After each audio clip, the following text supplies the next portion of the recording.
आज मैं CTET exam 2022 को संचालित होने जा रही है, उसके लिए कल मैं CTET का प्रारूप को विस्तृत रूप से बता दिए हैं। और जो विद्यार्थी CTET का एग्ज़ाम देने वाले हैं वे अगर वीडियो देखे होंगे तो मेरा एहसास है कि CTET का जो प्रारूप विशानी क्लासेज के द्वारा जो बनाया गया है वो एकदम सरल से सरल, बिल्कुल सरल भाषा में समझा करके बता दिया गया था। और कहा गया था कि मैं CTET के लिए सबसे पहले चाइल्ड डेवलपमेंट CDP बाल विकास शिक्षण शास्त्र का PDF विद्यार्थियों के लिए प्रत्येक दिन उपलब्ध कराएंगे, चैप्टर वाइज चैप्टर। और आज उसी प्रारूप के आधार पर आज मैं आप लोगों के लिए 30 नंबर का जो शिक्षण अभिरुचि जो है उससे प्रश्न पूछे जाते हैं, तो 30 नंबर के प्रारूप को देखते हुए मैंने चाइल्ड डेवलपमेंट प्रोग्राम को आज प्रारंभ किए हैं। तो चाइल्ड डेवलप प्रोग्राम में सबसे पहला चैप्टर है बाल विकास। बाल विकास से संबंधित बहुत सारे टॉपिक हैं। पहला है कि बाल विकास में वृद्धि कैसे होती है, विकास कैसे होते हैं। उसके बाद है बाल विकास से संबंधित शिक्षा शास्त्र का विचार क्या है। उसके बाद है शिक्षण अधिगम लैंग्वेज है, कुछ है शिक्षण अधिगम से संबंधित विषय वस्तु जो सरकार के द्वारा समय समय पर परिवर्तन किया गया है, उसको भी मैं बारी बारी से आप लोगों को पर डे के माध्यम से परीक्षा संचालित होने के पहले CTET का पूरा सब्जेक्ट मैं आप लोगों को उपलब्ध करा दूंगा। आप लोग विशानी क्लासेज का प्रारंभ से वीडियो से जुड़े हुए हैं, उनको आप शेयर करते जाइए। और मेरा आपसे कहना है कि मैं जिस तरह से आप लोगों को सहयोग कर रहे हैं उससे बढ़ चढ़ करके आप विशानी क्लासेज को सहयोग कीजिए। आपका सहयोग से विशानी क्लासेज आपको भरपूर सहयोग करेगी। कहा गया है कि ताली जो है दोनों हाथ से बजती है। भूख लगता है तो दोनों हाथ से ही खाया जाता है, ना कि ज़्यादा भूख लगने के बाद पैर से भी इस्तेमाल करना शुरू कर दिया। ऐसा नहीं होता है। तो समय है, समय के अनुकूल सब कुछ हो जाता है। और समय पर मैंने आप लोगों के लिए CTET का प्रारूप के आधार पर बाल विकास संबंधी प्रोग्राम को मैं शुरू कर रहा हूँ। तो सबसे पहले आइए, बाल विकास शिक्षण शास्त्र क्या है, बाल विकास क्या है,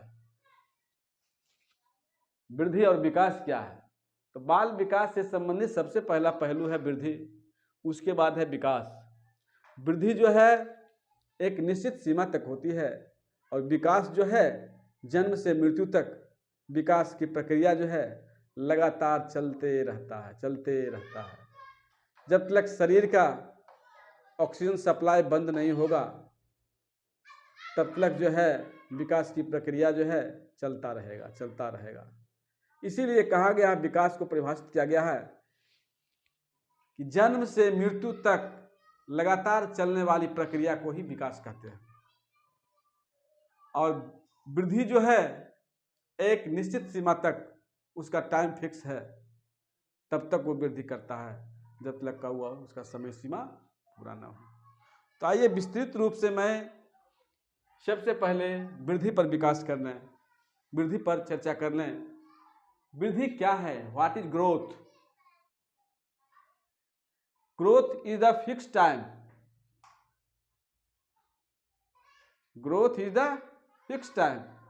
वृद्धि के लिए समय निश्चित है, एक निश्चित समय तक ही वृद्धि करेगा, और जब समय सीमा उसका खत्म हो जाएगा तो वृद्धि रुक जाएगा। इसलिए लिखा गया, जब हमारे शरीर की संरचना या आकार बढ़ना शुरू होता है तो उसे वृद्धि कहते हैं। यह निश्चित समय के बाद रुक जाता है। जब हम जन्म लेते हैं, जब बच्चे जन्म लेते हैं तो बहुत तीव्र गति से बढ़ते हैं। एक ऐसा समय आता है कि उसका वृद्धि जो है शिथिल हो जाता है, रुक जाता है। शुरू में हाथ छोटा छोटा रहता है, वो बढ़ जाते हैं, पैर छोटा छोटा रहता है, बढ़ जाते हैं, आँख छोटा छोटा रहता है, बढ़ जाता है। लेकिन एक समय ऐसा आता है कि उसका जो है आकार वृद्धि का जो है शेप एंड साइज कंट्रोल हो जाता है, अस्थिर हो जाता है, ये वृद्धि रुक जाता है। इसीलिए कहा गया है कि वृद्धि जो है निश्चित सीमा तक चलने वाली एक प्रक्रिया है, निश्चित सीमा के बाद इसका काम खत्म हो जाता है। इसीलिए लिखा गया कि जब हमारे शरीर की संरचना या आकार बढ़ना शुरू होता है उसे वृद्धि कहते हैं। यह निश्चित समय के बाद रुक जाता है। यह विकास का छोटा हिस्सा है, short parts of development, short parts of development, यानी विकास का छोटा हिस्सा है वृद्धि। इसीलिए कहा गया है शॉर्ट पार्ट्स ऑफ डेवलपमेंट। अब यहाँ देखिए, वृद्धि में स्ट्रक्चर और फिजिकल माने संरचनात्मक और शारीरिक, ये दोनों हमेशा क्या होता है? चेंज होता है। जैसे जब हम 5 वर्ष के थे तो मेरा शेप एंड साइज कैसा था, वजन कैसा था। उसके बाद 10 वर्ष में हम गए तो मेरा वजन बढ़ गया, मेरा हाथ, पैर, आँख, अन्य सारे एक्सटर्नल पार्ट जो है उसमें दिन प्रतिदिन वृद्धि होते गया। इसलिए उसका चेंज होता है स्ट्रक्चर और फंक्शन। वृद्धि में संरचनात्मक और शारीरिक बनावट जो है वो चेंज होता है। इसीलिए लिखा गया है स्ट्रक्चर और फिजिकल जो है टू चेंज। वृद्धि में रचना और शरीर दोनों चेंज होते रहते हैं। इसलिए लिखा गया है growth is external level. External level में क्या होता है? बाह्य भाग जो दिखाई देता हो उसी को कहते हैं एक्सटर्नल। इंटरनल मतलब वो आंतरिक भाग जो दिखाई नहीं देता हो। Growth is external level. External level में structure and function to change is the called by growth. माने वृद्धि जो है बाह्य स्तरीय भाग है, बाहरी भाग को कहते हैं जो बढ़ता है, परिवर्तन होता है, टू चेंज, रचनात्मक और शारीरिक परिवर्तन को ही वृद्धि कहा गया है। अब है सामान्यतः विकास परिवर्तन से संबंधित है, यानी परिवर्तन से रिलेटेड है ये। नोट, अब है कहता है shape, size, weight, hand, leg, running, jumping, social, emotional to changing. यानी ये जो जितने हैं, शेप मतलब क्या हुआ? आकार, नहीं, शेप मतलब शेप एंड साइज, आकृति, आकार और आकृति।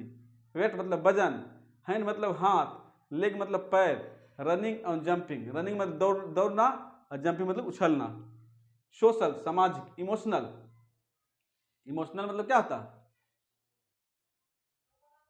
तो ये सारे जो क्या होता है चेंज होते रहता है, ये बढ़ते जाता है, बढ़ते जाता है, बढ़ते जाता है। इसीलिए इसको कहा गया है to changing is the growth. अब आइए विकास है, डेवलपमेंट है। डेवलपमेंट पहले ही बता चुके हैं, विकास जो है जन्म से मृत्यु तक चलने वाली लगातार एक सतत प्रक्रिया है। Continuous process is the born to death. जन्म से मृत्यु तक लगातार चलने वाली प्रक्रिया को विकास कहते हैं। अब इसमें है क्वालिटेटिव और क्वांटिटेटिव, यानी गुणात्मक और परिणात्मक जो है विकास में, ये दोनों चेंज होते रहते हैं, टू चेंज। इसीलिए कहा गया development is both at external and internal level. माने विकास में दोनों भाग, आंतरिक भाग और बाह्य भाग, दोनों में सतत लगातार ये विकास की प्रक्रिया जो है चलती रहती है।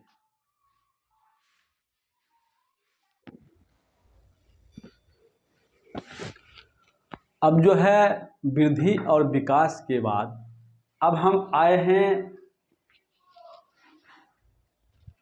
बच्चों के विकास की अवस्था।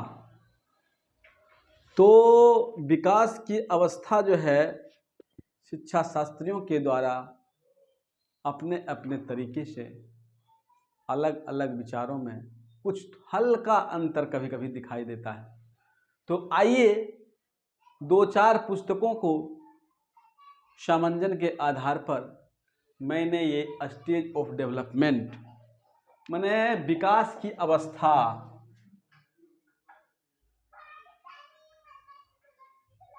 विकास की अवस्था, स्टेज, विकास की अवस्था जो है या विकास के चरण जो है इस तरीके से है। सबसे पहला नंबर में है प्रीनटाल, दूसरा नंबर में है इन्फेंसी और तीसरा नंबर में है ईयरली चाइल्डहुड और चौथा नंबर में जो है लेटर चाइल्डहुड और पांचवा नंबर में जो है एडोलेसेंस और छठा नंबर जो है ओल्ड एज। ये बच्चों के विकास की अवस्था है। बाल विकास जो है, बाल विकास की अवस्था है। अब इसका जो है हल्का सा डिटेल चर्चा करेंगे। इसमें प्रीनटाल, इसको कहा गया है प्रसव पूर्व। प्रसव पूर्व से तात्पर्य यह होता है कि जब मां के गर्भ से बच्चे का, शिशु का निर्माण की प्रक्रिया प्रारंभ होती है, उससे यह तात्पर्य है। इसका उम्र सीमा जो है लिखा गया गर्भाधान से जन्म तक, यानी मां के पेट में ही इसका निर्माण प्रक्रिया पूरी होती है। ये पूरे निर्माण प्रक्रिया में कुल समय जो लगते हैं 9 माह 10 दिन। अगर ये दोनों को एक ही में कन्वर्ट करें तो 280 दिन। अगर इसको सप्ताह में कन्वर्ट करें तो ये आता है 40 सप्ताह। अब यहाँ देखिए कि जब कोई महिलाएं अपना प्रसव काल में डॉक्टर के पास जाती है तो डॉक्टर सलाह देता है कि अल्ट्रासाउंड करा करके आइए। उसमें डे का 15 दिन का डे का डिफरेंस दिखाता है, लेकिन सप्ताह में डिफरेंस नहीं दिखाएगा। ये फिक्स बताएगा, फिक्स 40 डे फिक्स डेज है। इस तरह से इसके बाद की जो अवस्था है, जब बच्चे जन्म लेते हैं तो उनको कहा जाता है इन्फेंसी, शैशवावस्था। शैशवावस्था। अब ये शैशवावस्था में जन्म के बाद उनका इस अवस्था में शारीरिक विकास जो है तेजी से होता है। विकास, वृद्धि, वृद्धि जो है वृद्धि तेजी से होता है। अब इसके बाद जो है ये है ईयरली चाइल्डहुड। ये जो है आपका पूर्व बाल्यावस्था और उत्तर बाल्यावस्था, ये दोनों ईयरली चाइल्ड और lateral child, early child plus lateral child is equal to childhood. Childhood यानी ई दोनों को मिलाते हैं तो आ जाता है बाल्यावस्था।